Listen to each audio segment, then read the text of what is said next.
جس نے نماز چھوڑ دی گویا اس نے اسلام کی بنیادیں ہلا دیں۔ کیا اب جانتے ہیں؟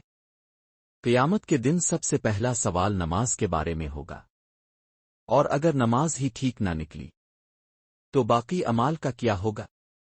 نماز یہ وہ عمل ہے جو مومن کو کفر سے جدا کرتا ہے۔ نبی کریم صلی اللہ علیہ وسلم نے فرمایا، نماز چھوڑنے والا کافر کے قریب جا پہنچا۔ مسند احمد۔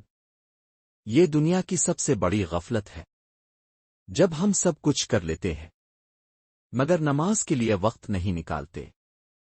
یاد رکھیں، جس دل میں اللہ کا ڈر ہو اس کے لیے نماز بوجھ نہیں، سکون ہے۔ تو آئیں نماز کی طرف لوٹیں، اس سے پہلے کہ وقت گزر جائے اور پچھتاوے کے سوا کچھ باقی نہ رہے۔ ویڈیو کو لائک اور شیئر کریں۔